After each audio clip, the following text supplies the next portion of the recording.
আসসালামু আলাইকুম ওয়া রাহমাতুল্লাহি ওয়া বারাকাতুহু ইন্নাল হামদালিল্লাহ ওয়াস সালাতু ওয়াস সালামু আলা রাসূলিল্লাহ ওয়া আলা আলিহি ওয়া আসহাবিহি আজমাইন قال الله تبارك وتعالى في القرآن العظيم أعوذ بالله من الشيطان الرجيم بسم الله الرحمن الرحيم ولله على الناس حج البيت من استطاع إليه سبيلا وقال تعالى في موضع آخر وأذن في الناس بالحج يأتوك رجالا وعلى كل ضامر يأتينا من كل فج عميق صدق الله المولانا العظيم وصدق رسوله النبي الكريم ونحن على ذلك من الشاهدين والشاكرين والحمد لله رب العالمين সুপ্রিয় দর্শক মণ্ডলী, মহান রব্বে করিমের দরবারে লাখো কোটি শুকরিয়া আদায় করছি। রব্বে করিম আমাদেরকে আজকের এই পরন্ত বিকেলে অত্যন্ত গুরুত্বপূর্ণ দিনই একটি অনুষ্ঠানের সাথে যুক্ত থাকার তৌফিক দান করেছেন। শুকরিয়া আদায় করছি আলহামদুলিল্লাহ। আপনাদের সকলকে ধন্যবাদ জানাচ্ছি। নিউজ 24-এর পক্ষ থেকে অনুষ্ঠানটি সরাসরি এই পর্দা দেখতে পাচ্ছেন, অনুরূপভাবে ক্যাপিটাল FM 94.8 এই চ্যানেলও আল্লাহ তাআলার মেহেরবানিতে শুনতে পাচ্ছেন। এই অনুষ্ঠানে প্রতিদিন আমরা বিষয়ভিত্তিক কথা বলে থাকি। আজকে আমরা কথা বলবো হজে কোরবানির ইতিহাস, কোরবানির তাৎপর্য ও গুরুত্ব। এই বিষয় নিয়ে কথা বলার জন্য যিনি আমাদের সাথে যোগ দিয়েছেন, আপনাদের সকলের পরিচিত মুখ, বিশিষ্ট ইসলামী চিন্তাবিদ, লেখক ও গবেষক, শিক্ষাবিদ ডক্টর মোহাম্মদ জাবেদ আহমদ, সহকারী অধ্যাপক, আরবি বিশ্ববিদ্যালয়, ইসলামী আরবি বিশ্ববিদ্যালয়, মোহাম্মদপুর, ঢাকা। সাথে আছি বরাবরের মতো আমি আমজাদ হোসেন হেলালি। আসসালামু আলাইকুম ওয়া রাহমাতুল্লাহি ওয়া বারাকাতুহু। ওয়ালাইকুম আসসালাম ওয়া রাহমাতুল্লাহ। জি মুফতি সাহেব, আলহামদুলিল্লাহ, আপনি কেমন আছেন? আলহামদুলিল্লাহ, আল্লাহ তাআলা ভালো রেখেছেন। আপনার কাছে আজকে আমরা জানবো যে হজে কোরবানি হয়, অর্থাৎ আরাফার ময়দানে, মুজদালিফার ময়দানে এবং জামারাতে কঙ্কর নিক্ষেপ করার পরেই যে কাজটি, তা হলো কোরবানি করা। কোরবানি দুই ধরনের আমরা জানি, যে একটি হলো কোরবানি যা আল্লাহ তাআলা ওয়াজিব করেছেন সকলের উপরে, যারা মুসলিম যাদের উপর ওয়াজিব করেছেন তারা কোরবানি করে থাকেন। আর হজে আরেকটা কোরবানি যেটা হজের সাথে সম্পৃক্ত। অনেক সময় আমাদের মাঝে অনেক প্রশ্ন জাগে যে যিনি হজে গিয়েছেন, তার উপরে কোরবানি ওয়াজিব, তো সেখানে উনি কোরবানি করেছেন, দেশেও কোরবানি করবেন কিনা। আসলে তো কোরবানি দুই ধরনের, ওটা হলো হজের সাথে সম্পৃক্ত আর এটা হলো তৌফিকের সাথে সম্পৃক্ত, দুটোই তার জন্য করতে হবে। তো হজে যে কোরবানি আমরা করে থাকি আর গুরুত্ব তাৎপর্য আপনার কাছে আমরা শুনবো। আলহামদুলিল্লাহ ওয়াহদাহু ওয়াসসালাতু ওয়াসসালামু আলা মান লা নাবিয়্যা বা'দাহু ওয়া আলা আলিহি ওয়া সাহবিহি আজমাইন, আম্মা বা'দ। قال الله تبارك وتعالى في كلامه المجيد الحج أشهر معلومات فمن فرض فيهن الحج فلا رفث ولا فسوق ولا جدال في الحج وما تفعلوا من خير يعلمه الله تزودوا فإن خير الزاد التقوى واتقون يا أولي الألباب। দেশ ও দেশের বাহিরে যারা এই সুন্দর প্রাত্যহিক অনুষ্ঠানটি দেখছেন, সবাইকে আন্তরিক মোবারকবাদ জানাচ্ছি। বর্তমানে হজের মাস চলছে, অর্থাৎ শাওয়াল, জিলকদ এবং জিলহজ, এই তিনটি মাসকে হজের মাস হিসাবে হাদিসে আখ্যায়িত করা হয়েছে। হজ একটি আর্থিক এবং শারীরিক ইবাদত আমরা জানি, এবং ইসলামের যে 5টি স্তম্ভ রয়েছে তার মধ্যে অন্যতম হচ্ছে হজ। যাদের সামর্থ্যবান মুসলমান যারা রয়েছে তারা অবশ্যই হজ পালন করা তাদের জন্য অবশ্যই কর্তব্য। সামর্থ্য থাকা সত্ত্বেও যারা হজ করবে না তারা গুনাহগার হবে, এবং এই অবস্থায় যদি তিনি মারা যান নিশ্চয়ই তিনি হজ পরিত্যাগ করার কারণে আল্লাহ রাব্বুল আলামিনের কাছে তিনি জবাবদিহি করতে হবে। ও হজের যে সমস্ত বিধিবিধানগুলি আমরা পালন করে থাকি, হজের কিছু ফরজ রয়েছে, কিছু ওয়াজিব রয়েছে, কিছু সুন্নত রয়েছে, অর্থাৎ নির্দিষ্ট কিছু আমল নির্দিষ্ট স্থানে নির্দিষ্ট দিনে সেটা সম্পূর্ণ করার নামই হলো হজ। এর মধ্যে হজের যে সমস্ত ওয়াজিবাতগুলি রয়েছে তার মধ্যে একটি ওয়াজিব হচ্ছে কোরবানি করা, যেটিকে সাধারণত আমরা দমে শুকুর বলে থাকি। আর যারা সাধারণত এই বিষয়ে দমে শুকর সম্পর্কে পরিচিত না, তারা সাধারণত শব্দটিকে কোরবানি, হজে কোরবানি হিসেবে তারা জেনে থাকে। দম সাধারণত দুই ধরনের হয়ে থাকে। এক হচ্ছে প্রত্যেক ইবাদতের ক্ষেত্রেই সাধারণত তার কিছু ত্রুটি বিচ্যুতি আমরা লক্ষ্য করি। নামাজের মধ্যে যদি কোনো ত্রুটি বিচ্যুতি, কোনো ওয়াজিব ছুটে যায়, তখন আমরা সাহু সেজদার মাধ্যমে সেটা রিকভারি করি কিংবা সেটা বিশুদ্ধ করে তুলি। ঠিক তেমনি হজের মধ্যেও যদি কোনো ওয়াজিব যদি ছুটে যায়, তখন সেটাকে বিশুদ্ধ করার জন্য আমরা দম দেই। দম হলো কোনো পশুকে আল্লাহর রাহে কোরবানি করা, যে হজ যে ত্রুটি বিচ্যুতিগুলি পরিলক্ষিত হয়েছে সেটাকে কাটিয়ে ওঠার জন্য তখন আমরা সেটাকে দম দেই। এটা কখনো যদি হজের মধ্যে ত্রুটি বিচ্যুতি কোনো ওয়াজিব ছুটে যায় কিংবা অন্য কোনো কারণে হজের মধ্যে, যেমন কেউ পশুকে হত্যা করলো কিংবা শিকার করলো কিংবা সুগন্ধি ব্যবহার করলো, এই জাতীয় যে সমস্ত কার্যাবলী হজে নিষিদ্ধ, সেইগুলি যদি কে হজের মধ্যে করে ফেলে তাহলে সেটাকে দম দিতে হয়, অর্থাৎ পশু কোরবানি করার মাধ্যমে সেটা একটা সলিউশনে আসে, এটাকে দম বলে। এবং আমরা যে আজকে যে আলোচনা করছি যে কোরবানি, যেটাকে দমে শুকর বলা হয়, সেটাও কি দম।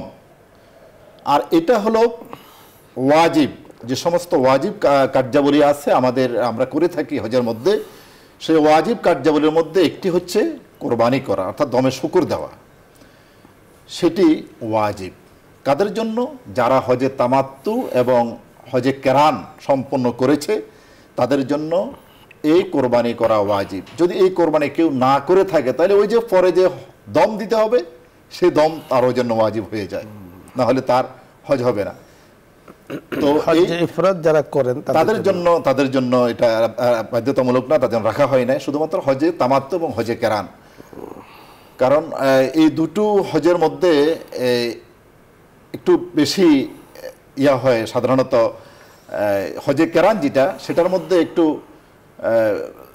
যেহেতু মাঝখান যেহেতু তিনি হালাল হন না, উমরা করার পরে হালাল না হয়ে এহরামরত অবস্থায় তিনি হজ পালন করেন, সে কারণে এটা একটু বেশি একটু কঠিন। আর তামাত্তু এরকম না, তামাত্তু তিনি হালাল হয়ে যান, হালাল হয়ে যেয়ে পরবর্তীতে আবার তিনি এহরাম করে আবার হজ পালন করেন। তো দুটোর মধ্যে পার্থক্য। তো এই দুটির কারণে কোরবানি, এটা আপনি যে একটু আগে বলেছিলেন যে আসলে এই কোরবানির সাথে আমরা যে কোরবানি করে থাকি, হজের বাহিরে যারা থাকে, আমরা যারা বিভিন্ন দেশে থাকি বা তাদের এই সাথে পার্থক্যটা কোথায়? ওইটা হজের সাথে সম্পৃক্ত, ওটা যদি না করে তাহলে তার হজের মধ্যে ঘাটতি আসবে, করতেই হবে ওনাকে। আর আমরা যেটা করে থাকি, তার যদি সামর্থ্য থাকে তাহলে তিনি বাড়িতে হজ করে থাকেন, কোরবানি করে থাকেন, এটার সাথে এটার কোনো সম্পৃক্ততা নাই। যিনি হজ করবেন তার জন্যই কিন্তু এই কোরবানি বা দমে শুকর দেওয়া। আপনি যথার্থ বলেছেন। এই হজে যে কোরবানি আমরা করে থাকি বা হাজী সাহেবরা করে থাকেন, দেশে যে আমরা 6 ধরনের জানোয়ার দিয়ে আমরা কোরবানি করে থাকি, গরু, মহিষ, তারপরে দুম্বা, বকরি ইত্যাদি। তো ঠিক ওট ঠিক হজে যে কোরবানি করবেন এগুলো দিয়ে করবেন। আপনি চমৎকার বলছিলেন। দর্শক মণ্ডলী, আমরা হজের কোরবানির গুরুত্ব তাৎপর্য নিয়ে আমরা কথা বলছিলাম। হজে যে কোরবানি করা হয়, কোরবানিকে দমে শকর বলা হয়। দমে শকর অর্থ হল আল্লাহ রাব্বি করিম যে আমাকে হজের মতো এত বড় একটা ইবাদত করার তৌফিক দান করেছেন, আরাফার ময়দানে অবস্থান করার, মুজদালিফায় অবস্থান করার, মিনায় অবস্থান করার সুযোগ করে দিয়েছেন। আল্লাহ তাআলার রাহে শুকরিয়াতান কোরবানি করে থাকেন, যেমনটি করেছেন হযরতে ইব্রাহিম আলাইহিস সালাতু ওয়াস সালাম। আল্লাহ রাব্বি করিমের কাছে ইব্রাহিম আলাইহিস সালাতু ওয়াস সালামের সেই কোরবানি এত পছন্দ হয়েছে যে আল্লাহ তাআলা কিয়ামত পর্যন্ত আগত হাজিদের জন্য এই কাজটিকে ওয়াজিব অংশ করে দিয়েছেন। এবং কোনো ব্যক্তি যদি হজের মধ্যে গিয়ে কোনো ত্রুটি করে ফেলে, যেটা হজের শানের খেলাফ, ঝগড়া, ফাসাদ, তারপরে ওলা জিদা, ওলা ফসোকা, বেহুদা কথাবার্তা এই ধরনের মাত্রাতিরিক্ত হয়ে যায়, তো তাকেও দম দিতে হয়, তাকেও এই কোরবানি করতে হয়। এজন্য কোরবানি অত্যন্ত গুরুত্বপূর্ণ হজের এক আমল, কোনোভাবেই একে বাদ দেওয়া যাবে না। আপনারা দেখেছেন যারা হজে গিয়েছেন সেখানে অনেকে নিজেও কোরবানি করে থাকেন, অথবা অনেকে মুআল্লিমের মাধ্যমে কোরবানি করিয়ে থাকেন, অথবা সেখানে ব্যাংক রয়েছে, ব্যাংকে অর্থ জমা দেওয়ার পরে একটা সময় সেখানে দেয়া থাকে, ওই সময়ের পরে আপনি হালাল হতে পারেন। মৌলিক বিষয় যেটা আমাদের কোরবানি করতে হবে, কোরবানি হতে হবে, এটি হলো মৌলিক বিষয়। নিশ্চয়তার দায়িত্ব আপনার, আপনি যেভাবে আপনার অন্তরের ইতমিনান আসবে, বিশ্বাস ইয়াকিন আসবে, সেভাবে আমাকে আদায় করে দিতে হবে। তো আলোচ্য বিষয় নিয়ে আপনাদের যদি কোনো কিছু জানার বুঝার থাকে আপনি প্রশ্ন করতে পারেন, অথবা ইসলামের যে কোনো মাসলা মাসাইল নিয়ে আপনি চাইলে প্রশ্ন করতে পারেন। আমরা চেষ্টা করব আমাদের সাধ্য অনুযায়ী কথা বলার জন্য। প্রথমে যিনি আছেন, আসসালামু আলাইকুম রহমতুল্লাহ, দর্শক নাম বলে পরিচয় দিয়ে প্রশ্ন করুন। আসসালামু আলাইকুম। ওয়ালাইকুম আসসালাম রহমতুল্লাহ। আমার প্রশ্নটা হচ্ছে কি, আমি একটা মান্যত করেছিলাম কুরবানির সময় একটা ছাগল দিয়ে ইয়েতিম খাওয়াই দিব, কিন্তু এটা তো ঈদের আগে মানে আমাদের কুরবানি ছুটি হয়ে যায়, তাই এক হুজুর বলছে কি যে আপনি কুরবান ওই আগের দিন এখানে ছাগলটা কুরবানি করে দেন, এটা কি হবে? এটা তো সৌদি আরবে তখন আরাফাত দিন হয়। ধন্যবাদ আপনাকে, আপনি শুনতে থাকুন, আমরা কথা বলছি। যে উনি মান্যত করেছেন, আসলে মান্যতের সাথে তার কোরবানির কোনো সম্পর্ক নেই। মান্যত তো তিনি যে কোনো সময় সেটা কার্যকর করতে পারেন, এতে কোনো সন্দেহ নাই, এবং মান্য যদি করে থাকেন তাহলে মান্যত পুরা করা ওয়াজিব। বিষয়টি হলো আপনি মান্যত করেছেন আল্লাহ তাআলার নামে, আপনি একটি কোরবানির দিন এখানে কিন্তু উল্লেখ করেছেন। বিষয়টা এখানে উল্লেখযোগ্য যে আপনি যেহেতু কোরবানির দিন উল্লেখ করেছেন, জায়গার নাম উল্লেখ করেছেন, সময়কে আপনি উল্লেখ করেছেন, এ হলো বিষয়টি। তো সময় উল্লেখ করেছেন যেহেতু, যদি সময় উল্লেখ না করতেন তাহলে আগের দিন পরের দিন যে কোনো সময় আপনি সেটাকে আদায় করতে পারতেন। যেহেতু সময় উল্লেখ করেছেন, এই সময়কে তো অবশ্যই আপনাকে মূল্যায়ন করতে হবে। এখানে একটি বিষয় আমরা না বললেই নয়, কোরবানির দিন সবচাইতে বড় আমল হলো, গুরুত্বপূর্ণ আমল, দৈনন্দিন যে আমলগুলো আছে সেগুলো বাদ দিয়ে, নামাজ অন্যান্য যে ইবাদতগুলো আছে সেগুলো বাদ দিয়ে গুরুত্বপূর্ণ আমল হলো কোরবানি করা। এবং সেদিন আল্লাহ তাআলার মেজবান, আর আমরা সকল হলাম মেহমান। আল্লাহ তাআলার মেহমানদারিতে আমরা গ্রহণ করব, সেখানে অন্য কোনো কাজ করার কোনো প্রয়োজন নেই। এজন্য কোরবানির দিনকে উল্লেখ না করলেও হতো, যেহেতু আপনি উল্লেখ করেছেন সেহেতু আপনাকে তো সেটা পালন করতে হবে। তবে সেক্ষেত্রে মান্যতের যে গোশত সেটা সম্পূর্ণরূপে আপনাকে বন্টন করে দিতে হবে। একটি অংশ, এক টুকরো আপনি রাখতে পারবেন না, পুরোটা গরিব মিসকিনদের মাঝে বন্টন করে দিবেন। মান্যতের গোশতের হুকুম আর কোরবানির গোশতের হুকুম কিন্তু এক নয়। পরবর্তী দর্শকের কথা আমরা শুনবো। জি, আসসালামু আলাইকুম রহমতুল্লাহ। ওয়ালাইকুম সালাম হুজুর। আপনি প্রশ্ন করুন। আচ্ছা হুজুর, আমার একটা প্রশ্ন ছিল যে বুখারী শরীফ, আমার কাছে একটা বুখারী শরীফ আছে আর কি, একজনে গিফট করছিল, তো ওইটার সাথে বুখারী শরীফের যে হাদিস বিভিন্ন জায়গায় দেখি ওইটার সাথে সংখ্যার কোনো মিল পাই না আর কি। হ্যাঁ, আর এখানে 450 মতো এরকম আছে, এই 450 না 4,500 মতো আছে আর কি। এটা কি আমার সঠিক বুখারী শরীফ নাকি নির্দিষ্ট কোনো?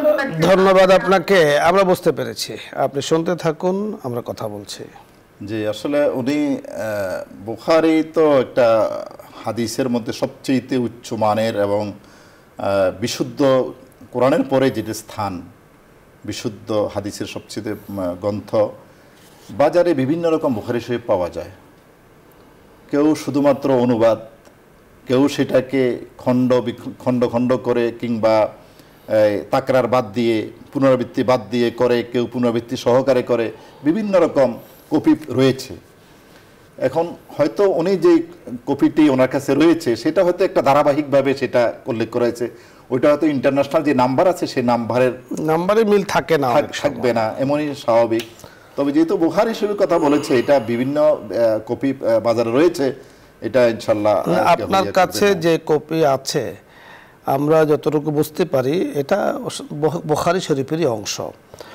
আপনি আমাদেরকে দেখাননি, না দেখো আমরা বলতে পারি। তবে আপনার কাছে যে বেশকমটা আপনি বলেছেন, এই বেশকমটা হওয়াটা খুব স্বাভাবিক, কারণ বুখারী শরীফ এক লাইব্রেরি থেকে ছাপেনি, বহু লাইব্রেরি থেকে ছেপেছে।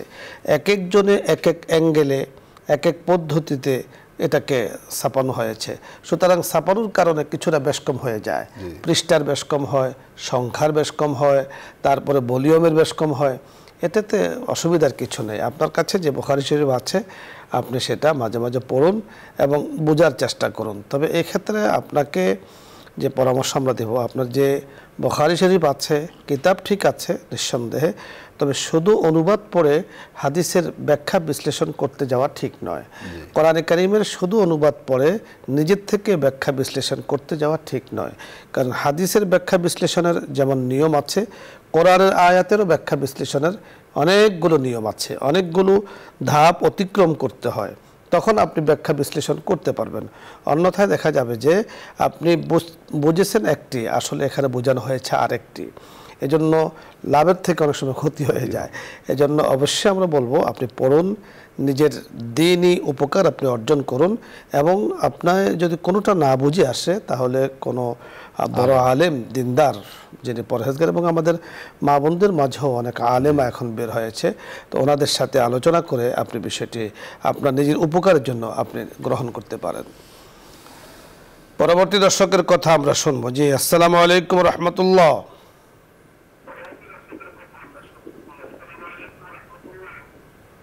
আমার নাম, আপনি প্রশ্ন করুন।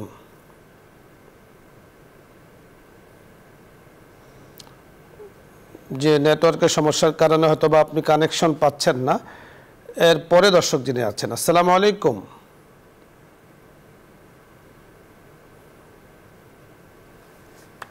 দর্শক শুনতে পাচ্ছেন? প্রশ্ন করুন।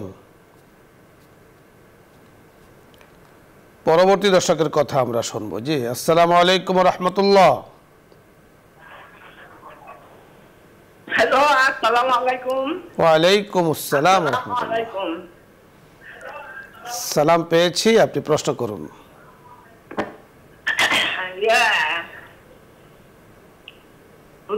আমি তো সেদিন আপনাকে কইলাম যে কথাগুলা, আপনার ওখানে আমাকে একটু থাকার ব্যবস্থা করে দেন না। আপনার ও জায়গায় একটা থাকার ব্যবস্থা করে দিলে পরে আমি একটু অনেক কিছু শিখতে পারতাম। মানে এই সামান্য কথায় তো কিছু বোঝা যায় না বা শেখাও যায় না। ধন্যবাদ আপনাকে, আমরা বুঝতে পেরেছি আপনার কথাগুলো, আমরা বুঝতে পেরেছি আপনার যেই আগ্রহ, যে মনের স্পৃহা দিন শেখার। তো আপনার যে বয়সে এখন উপনীত হয়েছেন, আপনার যতটুকু আপনি গত কয়েকদিন আগেও জানতে চেয়েছেন উমরার বিষয় অথবা বিভিন্ন বিষয় আপনি প্রশ্ন করেছেন, তো আপনি সম্ভবত কুষ্টিয়া থেকে আপনি জানতে চেয়েছেন। তো কোরআনে কারীমকে শিক্ষার জন্য, হাদিস শিখার জন্য, দিন শিখার জন্য আপনি যেখানে অবস্থান করছেন সেখানে আশেপাশে যদি ভালো কেউ থেকে থাকে তাদের কাছে আপনি, বিশেষ করে মহিলা অনেক পাওয়া যায়, তাদের কাছে আপনি আপনার মন মতে আপনি শিখতে পারবেন, সময় দিয়ে আপনি শিখতে পারবেন। কারণ হলো আরবি যে হরফগুলো আছে, উচ্চারণগুলো আছে, এগুলো শুনে শুধু শ্রবণের দ্বারা এগুলো ঠিক হয় না। যদি তাই হতো তাহলে মসজিদে ইমামের পেছনে এক লোক 50 বছর নামাজ পড়েছে কিন্তু এখনও সূরা ফাতিহা তার সঠিক হয়নি। আজানের আওয়াজ আমরা প্রতিদিন 5 বার শুনি, কিন্তু যদি একজন মুসল্লিকে বলা হয় আজান দেন, দেখা যাচ্ছে যে আজানের অবস্থা একেবারে অবস্থা খারাপ হয়ে যায়। তো অবশ্যই লাগে, মানে অনুশীলনের মাধ্যমে, মশক তামরিনের মাধ্যমে সেটাকে অর্জন করতে হয়। আর এর জন্য আপনি যেখানে অবস্থান করছেন, আমাদেরকে যতটুকু বলেছেন, আপনি সেখানে কাছাকাছি যদি কেউ পাওয়া যায় সেখানেই। তাছাড়া ওখানে আপনার আত্মীয় স্বজনরা আছে, আপনার দেখভালের লোকজনও সেখানে আছে। এজন্য সুবিধা অসুবিধা তো অবশ্যই আপনাকে সব কিছুই মাথায় রাখতে হবে। আমরা পরবর্তী দর্শকের কথা শুনবো। জি, আসসালামু আলাইকুম রহমতুল্লাহ।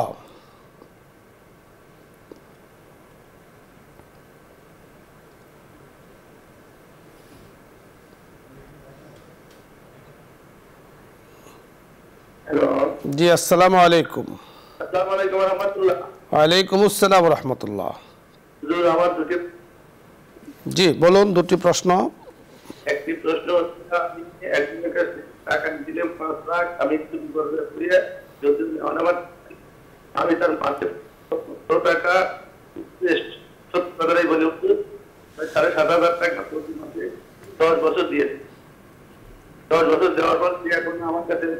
1.5 লক্ষ টাকা পায়।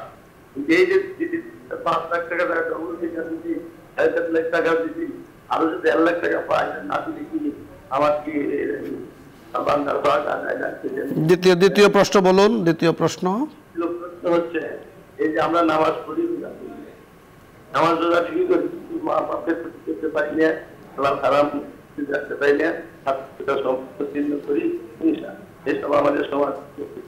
আমরা নামাজ রোজা করি, এসব তো সামাজিক সমাজের। আপনাকে ধন্যবাদ। আমরা বুঝতে পেরেছি, আপনি শুনতে থাকুন। বুঝতে পেরেছেন প্রথম প্রশ্নটি। সম্ভবত 1 লক্ষ থেকে 5 লক্ষ টাকা করে নিয়েছেন এবং সেখানে মুনাফাও দিয়েছেন, বাট মূল টাকাও পরিশোধ করে দিয়েছেন।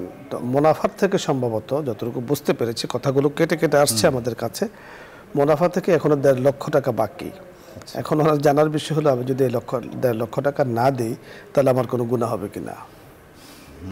আসলে কোন ধরনের লেনদেন উনি করেছেন সেটা তো আসলে অস্পষ্ট। দেখুন, আপনি যে কথাগুলো আমাদের কাছে বলেছেন, আসলে এই মাসআলাটার শুধু আপনার কথা শুনেই আমরা ফয়সালা দিতে পারবো না। অবশ্যই আপনি যার সাথে লেনদেন করেছেন ওনাকে লাগবে, উনি সহ কথা শুনলে পরে সিদ্ধান্ত নেওয়া যাবে, কারণ এখানে হকুল ইবাদের একটা বিষয় আছে। আমরা এখন একটি ফয়সালা দিয়ে ফেললাম, দেখা গেল যে আসলে ভিন্ন কিছু আছে, সেক্ষেত্রে আমরা নিজেরাই গুনাহগার হয়ে যাব। এজন্য আপনার জন্য যে পরামর্শ আমরা দিতে পারি, আপনি যে এলাকায় বসবাস করছেন সেখানে মুফতিয়ানে কেরাম আছেন নিঃসন্দেহে, অথবা দূরেও কোথাও থাকলে যে শহরে আছে সেখানে দারুল ইফতা, যেখানে ফতুয়ার চর্চা হয়, ফতুয়া দেয়া হয়, সেখান থেকে আপনি বিষয়টি আলোচনা করে আপনি সমাধান নিয়ে নেবেন, কারণ হকুল ইবাদের সাথে সম্পৃক্ত, এটা ছোট বিষয় নয়। ধন্যবাদ। আরেকটি প্রশ্ন করেছেন যে নামাজের যে বিষয়টি প্রশ্ন, যে আমরা নামাজও পড়ি, আমরা হালাল হারাম বেঁচে চলি না, সেক্ষেত্রে আমাদের কি করণীয়? এটা ঠিক আছে, সুন্দর প্রশ্ন। নামাজ একটা ইবাদত, আল্লাহ রাব্বুল আলামিনের কাছে আমরা যাবতীয় ইবাদত প্রেরণ করে থাকি। আল্লাহ রাব্বুল আলামিন যে বলছেন, রাসূল সাল্লাল্লাহু আলাইহি ওয়াসাল্লাম বলেছেন, ইন্নাল্লাহা তাইয়্যিবুন লা ইয়াকবালু ইল্লা তাইয়্যিব, তিনি পবিত্র, তিনি পবিত্র ছাড়া কিছু গ্রহণ করেন না। তো আমরা নামাজ পড়ব, আর অপরদিকে খাবার দাবার, পোশাক পরিচ্ছদ, চলন বলন সব কিছুতে হারামের সংমিশ্রণ থাকবে, এই ধরনের নামাজ আল্লাহ রাব্বুল আলামিন কখনো কবুল করবেন না। নামাজ কবুলের পূর্ব শর্তই হচ্ছে হালাল খাদ্য খাওয়া। রাসূল সাল্লাল্লাহু আলাইহি ওয়াসাল্লাম হাদিসে বলেছেন, লা ইয়াদখুলুল জান্নাতা জাসাদুন গুজিয়া বিল হারাম, সেই দেহ বেহেশতে যাবে না যেই দেহ হারাম দ্বারা গঠিত হয়েছে। তাহলে আল্লাহ রাব্বুল আলামিনের দরবারে আমরা যে নামাজ পড়ি, আমাদের লক্ষ্য উদ্দেশ্য কি? তার সন্তুষ্টি অর্জন করা, তার মাধ্যমে, সেই সন্তুষ্টি অর্জনের মাধ্যমে আমরা বেহেশত লাভ করা। তো আমরা তো বেহেশত লাভ করতে পারবো না, কারণ আমাদের পুরো শরীর গঠিত হয়েছে হারাম দ্বারা। আপনি যথার্থ বলেছেন। আল্লাহ তাআলা তো কোরআনে জানিয়ে দিয়েছেন, ইন্নাস সালাতা তানহা আনিল ফাহশাই ওয়াল মুনকার, নামাজ একজন নামাজিকে সব অশ্লীল গর্হিত কাজ থেকে বিরত রাখে। কিন্তু এখানে বিরত রাখছে না, নামাজ পড়ছে সুদের সাথে যুক্ত, নামাজ পড়ছে ঘুষের সাথে যুক্ত, নামাজ পড়ছে মানে সত্য মিথ্যার সাথে যুক্ত, নামাজ পড়ছে হালাল হারামের সাথে যুক্ত। তাহলে তার নামাজের কি হচ্ছে? আপনি যেমনটি বলেছেন, অবশ্যই নামাজ এবং যে কোনো ইবাদত এর জন্য পূর্ব শর্ত হলো হালাল পদ্ধতি অবলম্বন করা। মাকালুহু হালালুন, মাশরাবুহু হালালুন, মালবাসুহু হালালুন, সব কিছু হালাল প্রয়োজন। এবং নামাজের যে শারায়েত, নিয়ম পদ্ধতি রয়েছে, সেখানে আছে যে শরীর, কাপড়, নামাজের জায়গা ইত্যাদি কিন্তু পাক অবশ্যই থাকতে হবে, এবং যে খাবার আমি খাচ্ছি সেটাও পাক থাকতে হবে। এখন ঠিক এই ধরনের একটা প্রশ্ন রাসূল আকরাম সাল্লাল্লাহু আলাইহি সাল্লামের কাছে এক সাহাবী এসে করেছেন, যে ইয়া রাসূলুল্লাহ, অমুক লোক নামাজও পড়ে আবার সব ধরনের অপকর্মের সাথে যুক্ত, তার ব্যাপারে আপনি কি হুকুম দিবেন? তার রাসূল বলেছেন, তার ব্যাপারে একই হুকুম, যে তাকে নামাজ পড়তে দাও, নামাজ পড়তে দাও। তো রাসূল আকরাম সাল্লাল্লাহু আলাইহি সাল্লামের কথা অনুযায়ী উনি নামাজ আদায় করছেন। 1 মাস পরে আবার রাসূলের কাছে খবর এসেছে যে লোকটা ভালো হয়ে গিয়েছে, তার মানে সে হালাল পদ্ধতি অবলম্বন করেছে, নামাজের মতো নামাজ পড়ছে, এজন্য তার নামাজই তাকে সকল অশ্লীলতা থেকে বিরত রেখেছে। এজন্য নামাজকে অত্যন্ত গুরুত্বের সাথে আদায় করতে হয়। নামাজ হয়, ওযু ছাড়া যেমন নামাজ হয় না, ঠিক ঠিক নামাজের জন্য অনেক যে নিয়ম আছে সেগুলো অবলম্বন করে কিন্তু আমাদের নামাজ পড়তে হবে। আমরা পরবর্তী দর্শকের কথা শুনবো। জি, আসসালামু আলাইকুম ওয়া রাহমাতুল্লাহ। ওয়ালাইকুম আসসালাম। এই সোয়ানাতে বলছি। কতদূর সোয়ানাতে বলছি? হ্যাঁ, আমরা শুনতে পাচ্ছি, আপনি কথা বলুন। জি, আমি আমার ছেলের দিকে সাতটা রেখেছিলাম। একটা ছাগল বড় আকিকার হবে। বোঝা যাচ্ছে না কথাটা। আপনার প্রশ্নটি সঠিকভাবে বোঝা যাচ্ছে না, আপনি আরেকবার বলুন তো কি জানতে চাচ্ছেন। দুটো ছাগল আকিকার রেখেছিলাম। ও, ছাগল আকিকের জন্য রেখেছে। হ্যাঁ, হয়েছে কিনা? তো এই ছাগলের কাছে পুর বড় একটা বড় আর লোক বড়। ধন্যবাদ আপনাকে। আসলে বোঝা যাচ্ছে না, যতটুকু বুঝতে পেরেছি আকিকা সংক্রান্ত বিষয়। তো আকিকার মাসআলা আমরা আপনাকে বলে দিচ্ছি, যদি আপনার সাথে মিলে আলহামদুলিল্লাহ, না মিললে আপনি মিলিয়ে নেবেন। আকিকা মুহতারামের কাছে আমরা শুনবো। আকিকা তো আসলে ছেলে হোক কিংবা মেয়ে হোক, যদি জন্মগ্রহণ করে 7 দিনের ভিতরে সেটা আকিকা দেওয়া সুন্নত, রাসূল সাল্লাল্লাহু আলাইহি ওয়াসাল্লাম হাদিস দ্বারা প্রমাণিত। যদি কেউ সেই সময়ে না দিতে পারে, পরবর্তীতেও সেটা আদায় করতে পারবে, কোনো সমস্যা নেই। এবং আকিকার মাংস গরিব মিসকিনদেরকেও বিলাইতে পারবে এবং নিজেরাও খেতে পারবে। অর্থাৎ আপনি আকিকা মান্যতের বিষয় নয়, আকিকাটা হলো এটা সন্তানের হক, যিনি জন্মগ্রহণ করেছেন তার হক। 12 বছর পর্যন্ত এই আকিকাটার দাবি থাকে, 12 বছর পর্যন্ত। 12 বছর পরে আর সেই প্রয়োজনীয়তা থাকে না, কারণ আকিকা দেয়া হয় জানের বদলা জান, যে আপনি আল্লাহ তাআলার রাস্তায় একটা কোরবানি করলেন, জবাই করলেন, আল্লাহ তাআলা আপনার সন্তানকে ভালো রাখবেন, এই জন্য আকিকা দেয়া হয়।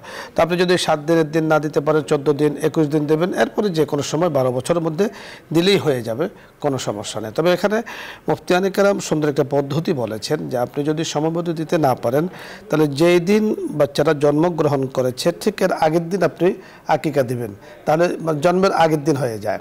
7 দিনটা কিন্তু জন্মের আগের দিন হয়। যদি বৃহস্পতিবারে জন্মগ্রহণ করে বুধবারে আকিকা দিতে হয়, তাহলে 7 দিন হয়। ঠিক এইভাবে হিসাব করে কিন্তু আপনি আকিকা দেওয়ার চেষ্টা করবেন। পরবর্তী দর্শকের কথা আমরা শুনবো। জি, আসসালামু আলাইকুম ওয়া রাহমাতুল্লাহ।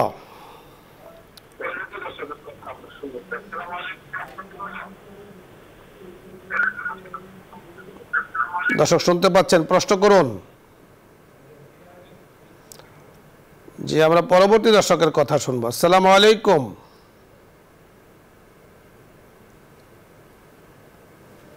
দর্শক শুনতে পাচ্ছেন? প্রশ্ন করুন। জি, আসসালামু আলাইকুম। ওয়ালাইকুম আসসালাম ওয়া রাহমাতুল্লাহ। আপনি প্রশ্ন করুন।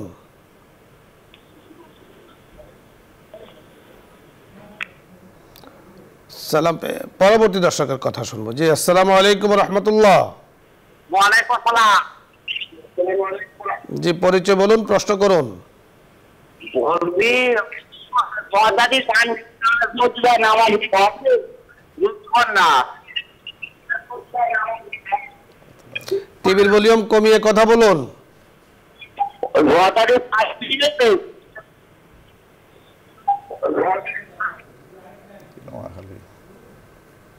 আপনাকে ধন্যবাদ। পরবর্তী দর্শকের কথা আমরা শুনবো। জি, আসসালামু আলাইকুম ওয়া রাহমাতুল্লাহ। আসসালামু আলাইকুম। ওয়ালাইকুম আসসালাম। টিভির ভলিউম কমিয়ে এরপরে আপনি প্রশ্ন করুন। জি, পরিচয় বলুন, প্রশ্ন করুন। এই যে আমি একটু সমস্যা করে এই সমস্যা করে যাওয়ার পরে আমি যেমন সোনার টাকা আসছিল, বুঝছেন? টাকাটা আমি এটার কুরবানি হচ্ছে।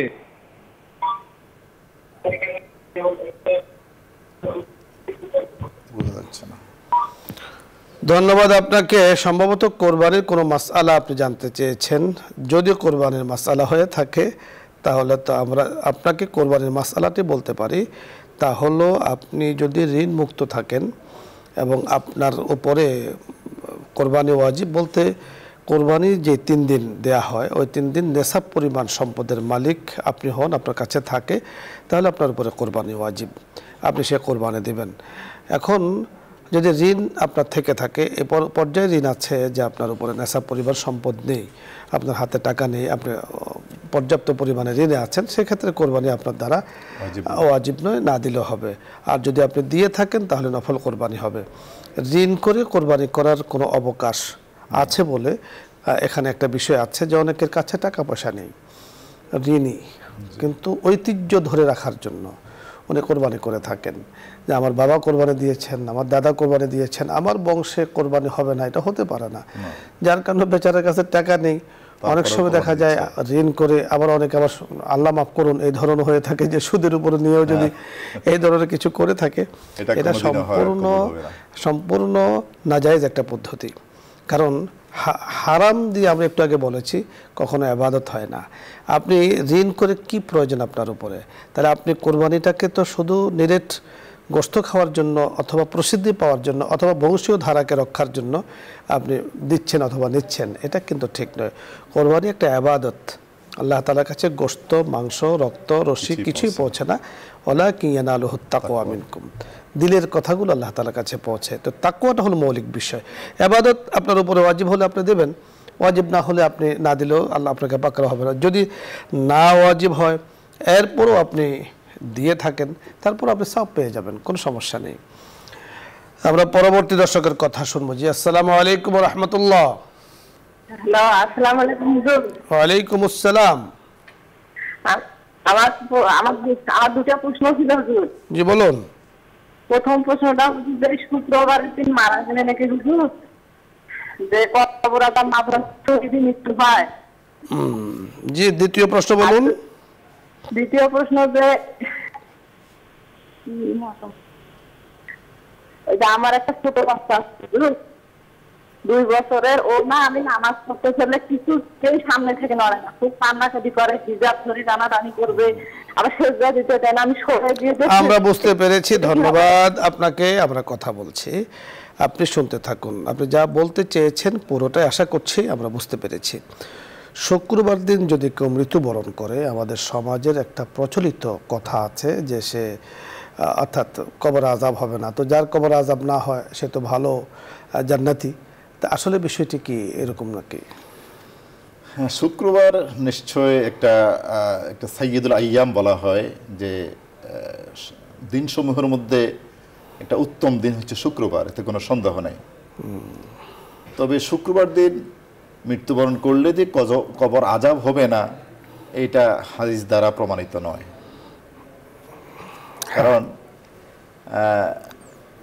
কেউ হয়তো কোনো কারণে মৃত্যুবরণ করলো, উনি সারা জীবন দেখা যায় যে উনি অপকর্ম করে বেরিয়েছেন কিংবা নামাজ রোজা কোনো কিছু করেন না, কিন্তু মৃত্যু হয়েছে শুক্রবার। আপনি যথার্থ বলেছেন, কারণ হলো ওনার জন্য যে হায়াত আছে এই হায়াতটা একেবারে শুক্রবারে এসে ঠেকেছে। তো এখানে ওনার শেষ নিঃশ্বাস ত্যাগ করেছেন, হয়েছে। তো এর দ্বারা ভালো মৌত বলা যাবে। শুক্রবার দিন রমজানে যদি কেউ মারা যায় তার মৌতটা ভালো হয়েছে, তার ইন্তেকালটা ভালো হয়েছে, কিন্তু নিশ্চিতভাবে বলা যায় না যে কবর আযাব হবে না এবং জান্নাতে উনি চলেই যাবেন, হিসাব নিকাশ হবে না, এই ধরনের কথা কিন্তু বলা যায় না। ভালো মৌত যতটুকু আছে ততটুকু আমরা বলতে পারি।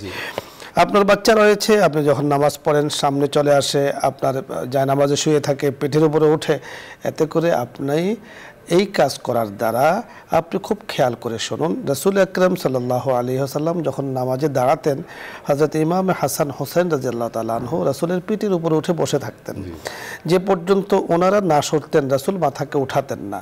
তাহলে আপনি নামাজে যখন দাঁড়িয়েছেন, এ বাচ্চাকে অন্য জায়গায় দেওয়ারও ব্যবস্থা নেই, দেওয়ার ব্যবস্থা থাকলে দিয়ে আপনি নামাজটা আদায় করুন। যদি সেটা না থাকে আর বাচ্চা আপনার জায়নামাজে চলে আসে অথবা টেনে ধরে রাখে, কোনো সমস্যা নেই। আপনার যে কাজটি করতে হবে তা হলো বাচ্চাটা যেন শরীরে ময়লা লেগে না থাকে, ভিজা কিছু না থাকে, এবং যে কাপড়গুলো সে পরিধান করেছে এটা যেন পবিত্র থাকে, এটা যেন পরিষ্কার থাকে, শুকনো থাকে। এটা আপনাকে অবশ্যই খেয়াল রাখতে হবে, কারণ বাচ্চার শরীরে যদি নাপাক থাকে ও তো আর বুঝে না, আমাদের সামনে চলে গেল অথবা আপনাকে ধরলো, এতে করে আপনি নাপাক হয়ে যেতে পারেন। এই জন্য এই কাজটা আপনার অবশ্যই করতে হবে। ও সামনে পেছনে বসে থাকতেছে, আপনাকে ডিস্টার্ব করতেছে, এতে কোনো নামাজের কোনো সমস্যা নেই। আপনি নড়াচড়া করবেন না, বেশি ওঠানামা করবেন না, এই হলো বিষয়টা আর কি। কারণ আমলে কাসিরে যদি চলে যায় তাহলে নামাজ নষ্ট হয়ে যেতে পারে। এই জন্য বেটার হলো যে কারো কাছে দিয়ে আপনি নামাজটা আদায় করলেন। যদি সেটা সম্ভব না হয় নামাজ আদায় করতে হবে। বাচ্চাকে থামানোর জন্য নামাজ কিন্তু বন্ধ রাখা যাবে না। জি, ডক্টর জাভেদ আহমদ সাহেব, আপনাকে ধন্যবাদ। আজকে আপনি আমাদের অনুষ্ঠানে এসেছেন এবং অত্যন্ত সুন্দর গোছালো আলোচনা উপহার দিয়েছেন দর্শকদের জন্য। দর্শক মণ্ডলী, অনুষ্ঠানের শেষ পর্যায়ে আমরা রয়েছি। আল্লাহ তাআলার কাছে আমরা দোয়া করছি, আল্লাহ তাআলা যেন যে আলোচনাগুলো করা হয়েছে বুঝার তৌফিক দান করেন। কোরবানি, হজের সাথে সম্পৃক্ত কোরবানি আর সামর্থ্যবানদের সাথে সম্পৃক্ত আরেক কোরবানি, ইনশাআল্লাহ আল্লাহ তাআলা যদি আমাদেরকে তৌফিক দেন, আপনাদেরকে আল্লাহ তাআলা তৌফিক দেন, নেক হায়াত দেন, আমরা মাসাইলে কোরবানির সাথে সম্পৃক্ত সকল কিছু আমরা ডিটেলস আলোচনা করে এখানে চেষ্টা করব ইনশাআল্লাহ। আল্লাহ তাআলা তৌফিক কামনা করে সকলে ভালো থাকুন, সুস্থ থাকুন, আগামী অনুষ্ঠানগুলোর সাথে থাকবেন এই আশাবাদ ব্যক্ত করে আজকের মতো বিদায় নিচ্ছি। আসসালামু আলাইকুম ওয়া রাহমাতুল্লাহি ওয়া বারাকাতুহু। দোয়া হবে, দরুদ ইস্তিগফার পাঠ করি। اللهم صل على محمد وعلى آل محمد كما صليت على إبراهيم وعلى آل إبراهيم إنك حميد مجيد.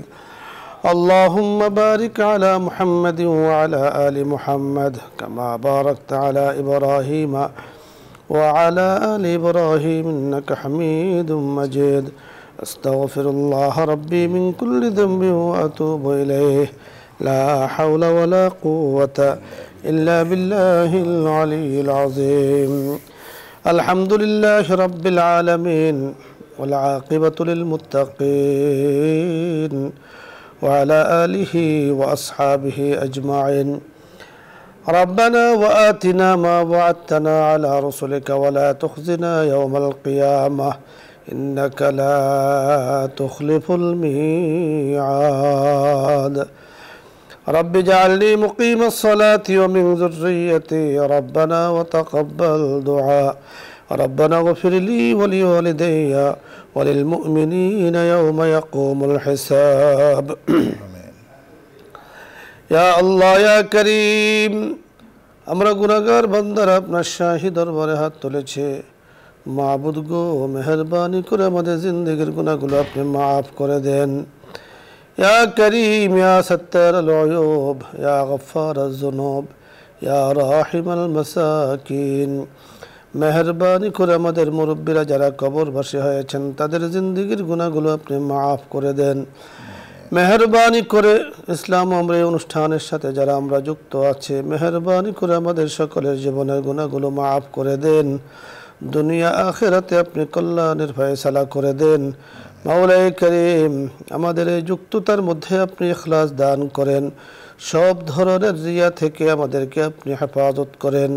ইয়া আল্লাহ, আয়োজক বিন্দু যারা আছেন, বসুন্ধরা পরিবার, মাওলাই করিম সম্মানিত চেয়ারম্যান সাহেব সহ এমডি সাহেব পরিবারের সদস্য, ইয়া আল্লাহ ইসলাম আমরা এই পরিবারের সদস্য যারা আছেন, মাওলাই করিম মুসলমানদের মাওলাই করিম যারা আছেন, মেহেরবানি করে সকলকে আপনি মাফ করে দেন।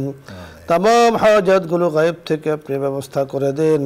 বরকত মে রিজিকের ফয়সালা করে দেন, বরকত মে হায়াতের ফয়সালা করে দেন, বরকত মে আমলের ফয়সালা করে দেন। ইয়া আল্লাহ, বরকতময় সময়ের ফয়সালা করে দেন। আরও বেশি বেশি করে দিনই কাজ করার তৌফিক দান করেন। ইয়া আল্লাহ, আপনার কবুলিয়াতে তালিকাভুক্ত মেহেরবানি করে আমাদের এই ছোট্ট আমলগুলোকে আপনার তালিকাভুক্ত করে দেওয়ার ব্যবস্থা করে দেন। মাওলাই করিম, ইয়া আল্লাহ, হজে নিয়ে আমরা আলোচনা করেছি, মেহেরবানি করে যারা হজে গিয়েছেন হজ্জে মকবুল হজ্জে মবরুর দান করেন। ইয়া আল্লাহ, যারা যেতে পারেননি যাওয়ার তৌফিক দান করেন। জীবনে বারবার লব্বাইক আল্লাহুম্মা লব্বাইক বলার তৌফিক দান করেন। আপনার হাবিব রসুলে আমাদের দোয়াকে আপনি কবুল ও মঞ্জুর করে নেন। আমিন ইয়া রাব্বাল আলামিন বিহুরমতি সাইয়্যিদিল মুরসালিন ওয়ালহামদুলিল্লাহি রাব্বিল আলামিন।